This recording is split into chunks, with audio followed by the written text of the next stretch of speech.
Assassin's Creed 2 significantly expands and improves upon the core mechanics of the first game. The story picks up directly at a character in modern times, escaping from Abstergo. Desmond teams up with the assassins and hops back. The goal is to train himself as a deadly assassin by experiencing the life of his ancestor, Ezio Auditore. We jump back to Renaissance Italy and the fun begins. Satisfied with the handling I gave her earlier? What's he done? I'll kill you for what you've done! Guards! Arrest him!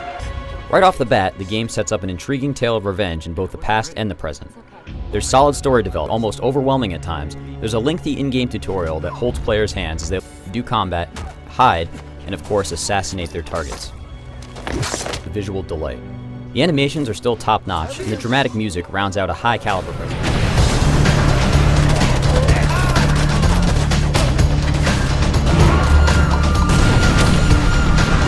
By now, you may have seen the crazy, and we do mean crazy. These videos promise a highly explosive rampage through a beautiful island, weapons, vehicles, a grappling hook, and a stunt parachute. So is this a finely test of Michael Bay proportions? Time to find out. Adventures of Super Agent Rico Rodriguez, a field operative for the high-tech. Rico's mentor and friend Tom Sheldon goes missing on the scenic island of Panau. Corrupt dictator and 3 criminal factions that want nothing more than to topple that government. It doesn't take itself very seriously and carries its over-the-top absurdity with pride. The story's fine as long as you accept that it's supposed to be a B movie. The best thing about the story is from one fantastic action scene to the next.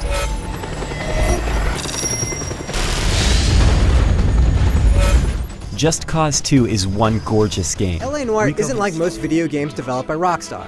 You don't play the outlaw running wild, you're a cop. A good cop at that, determined to restore order to the violent streets of a game like L.A. Noire before. It's unique, it's special, and it's flawed. The game of this generation, but it certainly is a fun ride. I was a him. I admit it, I just panicked, but it wasn't my fault. L.A. and men who experience the horrors of World War II are trying to find their place in this new world. And it's faithfully recreated by Rockstar and developer Team Bondi. You play Cole Phelps, a surviving World War II. Cole comes onto the force as the incorruptible cop, Politics. That's textbook policing, and we need more of it in this department.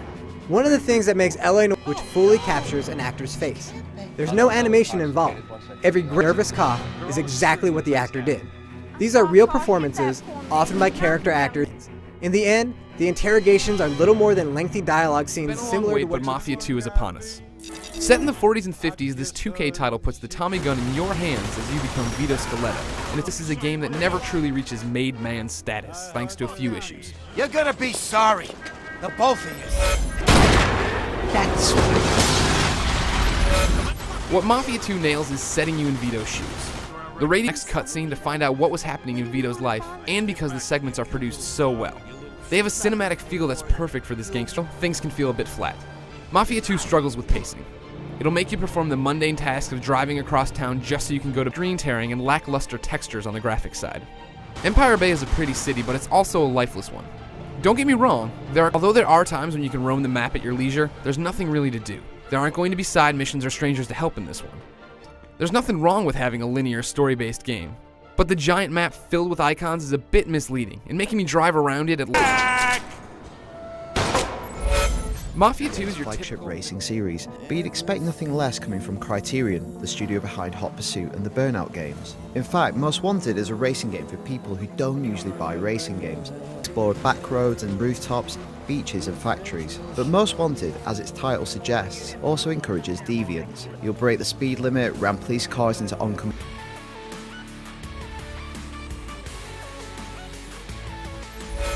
Need for Speed Most Wanted is an impeccably well-made game. The attention is into planning the streets of Fairhaven.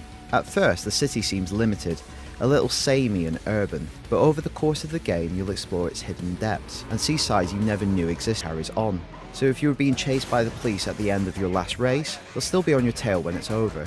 This fluid experience is further enhanced by Easy Drive, which enables you to access air cameras and evading the cops. Crucially, speed points give you the edge by enabling you to mod your cars, adding nitrous, switching chassis, and more.